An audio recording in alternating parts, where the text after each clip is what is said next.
It takes a lot of pieces of lumber to build a bridge, yet no one piece is more important than the other.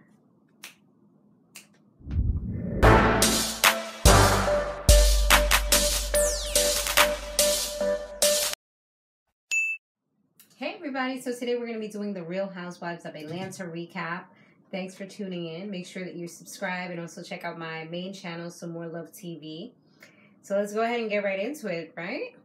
So Porsha, she was actually taking her time out of her day to work at the hot dog factory and kind of show us a little bit more of what Dennis does and how he's really particular about how he wants things done. So, I mean, it's definitely great promotion for him, get his business popping even more. Why not, right? She actually did like a whole entire shift while she was there. And she was tired after that.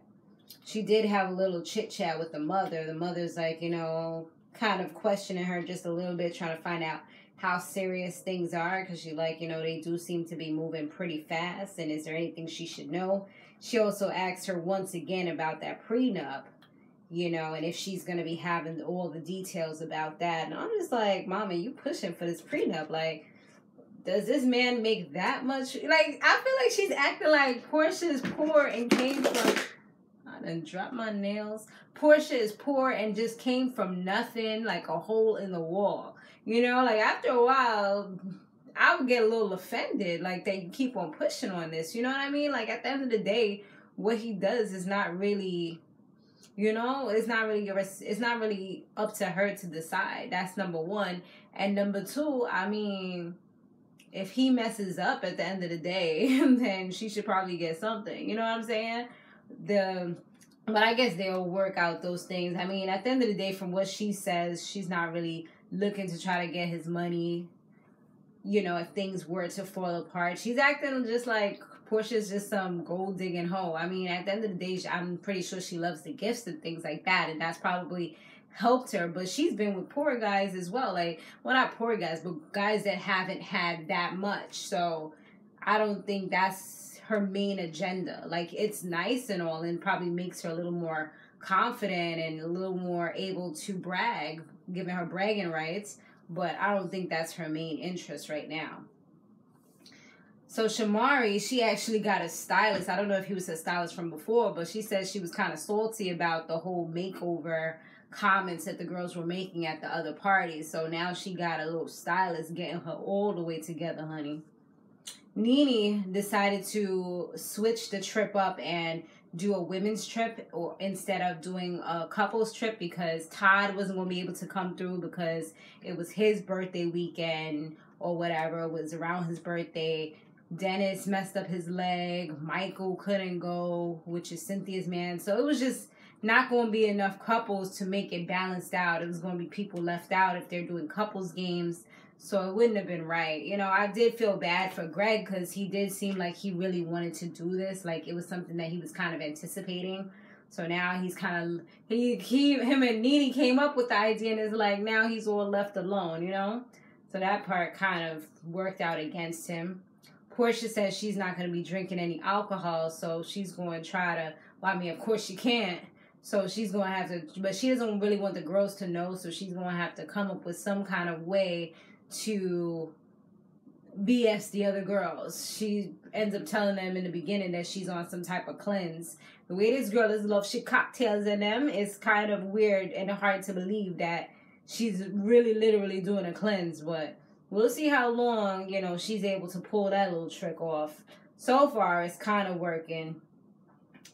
So they head out. They have a little fun on the bus. They play like truth or dare and stuff like that. Shamari sucks off, no, I'm lying. Eva sucks off of Samari's fingers. And, you know, they was acting all sexual and stuff. Yet in the commentary, they acting all shady against each other. I'm like, this is why I don't be messing with hoes, because of the fake stuff, you know. She's all like, oh, I felt a little tingle in my cooch, you know, like, and Eva looked like she was excited, you know, like she was feeling something. Then in the commentary, Shamari's like, let me wipe my dirty fingers off, you know, and Eva's just like, the germs, you know, like, I'm just like, a shady boots, honey, fake. And then they did like the whole sex talk thing where Eva, she was talking to her man, and that sex talk, if that's the way she does talk to him, sexy time, honey, I don't know how you catch that man. You must be doing something good in the bedroom, because that right there, that wasn't it. That was not it. Y'all cannot be away from each other for long periods of time, because if that's the kind of sexy talk, no, honey, you need an imagination. Maybe she just felt uncomfortable because she on TV. I hope that's it. And Kandi was doing a little something. Todd is just like, you been drinking? He's like, what's going on? He's like, you in front of the other girls? So with Todd, she couldn't really pull a pass. So she's like, you supposed to play along, babe. But he knew something was up because the way she was doing it. And it's like, it was so quiet and everything. So, but that was a little cute though. They did bring up the whole Porsha and Dennis thing once again. Porsha kind of felt like Kandi was just waiting for any opportunity to bring it up again. Her story was kind of going left and right. It was just all over the place. Kandi said, you know, pretty much the same thing that we heard, that he got the tattoo with a girl, and the girl said she just broke up with him like a month ago. And first, Porsha was saying that they had this exclusive relationship and they've been going together for months. But then once Kandi kind of brought that up, she's like, well, we kind of, and she also brought up the fact that at Shamir's party, which was in May, and I'm assuming this trip is happening in August because Todd's birthday, I remember he's a Leo, so his birthday has to be like August. Most likely, I think from what I remember, it's like in August. So if his birthday is in August, that means May, June, July, August. That was pretty much like 3 months ago. So, and the girl just broke up with him a month ago. So that means y'all pretty much only been together for like 2 months. You know, she's like, well, I didn't want to give y'all all the full details. Like, oh, we've been on and off for like 6 months. She was like, but, you know, that's kind of how it was. But yet she says that they were in a monogamous relationship, strictly monogamous relationship, only the two of them. But then she kind of backtracks and says that they were dating other people. So it's like her story's like all over the place. It's like, girls, just pick a story and stick to it. I think you should just say you fell in love and you fell in love fast. Like, just be honest. You don't have to like make up months. Like, yeah, we were seeing each other or whatever. You could say that part if that's the case. Like, it's like she's ashamed of her truth. You know, it's like she's just coming up with things so she can just look good in their eyes. Like, nah, just be real. We got together. We slept together after the first night. We fell in love after the first day, and we just been rocking ever since. Yeah, we was both talking to other people, but we seen each other while we was with other people. I didn't really want to say that because, you know, I was kind of cheating on other people, even though I told them I was exclusive. You know, it's a backstory, but it's like she trying not to hurt somebody's feelings or trying not to make somebody look like a cheater when they really was. I think that's the story. He was cheating on the other girl with her, but she don't want it to look like that. She don't want to have that label. So anyways, yeah, so they pretty much moves pretty fast and all that. So of course she ain't really trying to tell him right now because she going to keep on hearing him talking about the pregnancy. But I feel like it's probably going to slip up eventually. Nene did a great job with the house. I mean, it was absolutely gorgeous. Had a butler. Well, wasn't a butler. He was a chef.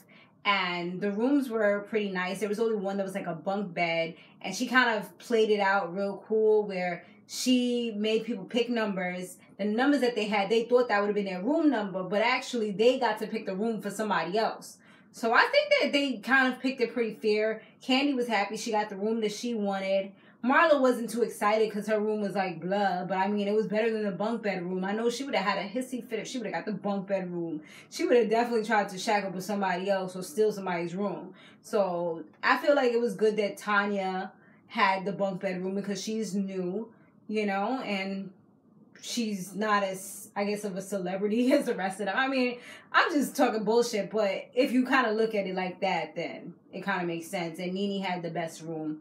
Everybody else, you know, they kind of had pretty good rooms as well. So I felt like it all worked out. Nene did a good job with that, even though it could have went real left. but it wasn't like anybody kind of ran and snuck and got the room that they wanted or anything like that. So I feel like it was fair. Cynthia, when they all was eating, Cynthia ends up calling out the fact that she noticed that Eva had a bachelorette party. You know, scrolling through Instagram. You know, I mean, if you don't want people to know certain things, maybe you shouldn't put it on Instagram. But, you know, you got to let everybody know you had your party.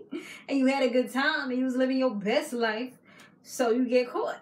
And they found it interesting that she really didn't invite any of them. But yet they're all her girls, you know. She only invited her girls. You know, it's like, these are your TV girls that you have to kind of hang out with so that you can have a storyline with them. And then you have your real friends, you know, your ride or dies. But I think she was trying to not say that. So she was saying everything else but that. And they're like, even if you didn't invite us. And Porsha kind of like threw her all the way out on the bus. I mean, Porsha was just like, spare no freaking limb. Like, you're going to die tonight. With friends like that. I mean, and they were working out together. I thought they were cool, but they're not cool. This ain't no Porsha and Phaedra type of cool, you know? So she just kind of tells her like, oh, you know, because she's like, oh, it was kind of like a surprise thing, spur of the moment. I didn't really know about it. Porsha's just kind of like, oh, but you invited me months ago, so how did you not know about it? You know, like, I know in her mind, she's like, oh, fuck. You know, she just messed up my flipping story. Now I have to freaking switch it up. She's like, well, it was kind of like a surprise to me, you know. She's like, but I knew about it. You didn't even invite Nene, who's speaking at your wedding, so...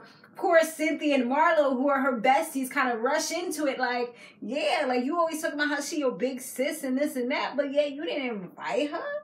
She's like, well, I know that Nene is booked and busy and she's not going to want to do something like that. So, you know, trying to negate from the fact that you didn't even lend an invitation and give the girl a chance to decline or accept. See, I don't like that BS. I remember somebody did that to me and I wasn't really feeling it. Like, it's some place that I probably wouldn't have gone, to be honest. But just at least to feel like you're included and give me the opportunity to at least decline is better than letting me know that you're not even caring or thinking about me. You know? So I definitely could understand where they were kind of speaking for Nene. And Nene did actually agree with her because once she gave her little... You know, I do feel like Nene's like a big sister. I may not have the same type of relationship as you guys, but I feel like I've seen where she's come from. And I see where she is now. And she's definitely like a big sister to me. A big sister that you can't invite to go to Miami, you know? Even though she invites you to go to all these places. Girl. Anyway, so Nene kind of explained, like, you know, you should, pretty much the same thing. Like, they kind of feel like, even though I may not have been able to go, that you should have at least invited, especially if I'm somebody that's speaking at your wedding, it would have made sense, since you say that we have such a good relationship, for you to have invited me, you know? So, yeah, that just kind of shut that whole thing down and let her know where she effed up at. And yeah. You need to fix it going forward. You know? And then from there, they were just like, is there anything else? Porsha's like, is there anything else that needs to be said? Here comes Shamari talking about some, well, you know, Porsha, I did kind of feel some type of way when you came to the couples thing, the bourbon and boobs, and you didn't even speak to me. And she's like, you act like you ain't know me. So she was like, oh, I was feeling some type. She was like, I think she said she was feeling some type of way about the last thing, where she was asking about the outfit and stuff like that. So, and Shamari was saying that she was feeling some type of way because she felt like Porsha shaded her, but she didn't even realize that the main person that really shaded her was actually Eva, even though Eva all of a sudden didn't have any recollection. Y'all know what I'm talking about. She ain't have no memory. That's when you be texting something and then a word be too long and you be like, shit. Why my spell check ain't working? Because sometimes with Android phones, your spell check don't work, or it be coming up with the wrong word. Like, dude, that's not what I'm trying to say. You're supposed to be checking my spelling, not me having to Google it to find out what it is. So it's like, you know what? F this. I'm just going to change the whole entire word. You know, make it a lot easier for everybody. You know, Android, you don't even have to check it anymore. Don't worry about it. I got it. So yeah. her memory is always seems to kind of like leave. It's always gone. You know, she never remembers the shade that she throws, the shade and dirt that she does throw. So it's kind of crazy. And they kind of called it out on that. Like, you're the only one that never remembers what you do or what you say. But yeah. So I don't know. It looks like they were going to be in a better place. I did see Shamari and Porsha kind of hug it out. But you know, with these trips, they always have at least a few arguments. So even though Greg, you know, told them about the lumbar and just kind of building together and no one's more important than the others, yeah, that's not realistic. We're going to see some craziness. Hopefully not too crazy. You know, Porsha gotta sit down and just be quiet and just relax and woosah. But thanks for watching, guys. Let me know what you think about this episode down below. Stay fabulous, live free, and soar limitless. I'll see you in the next one. Later.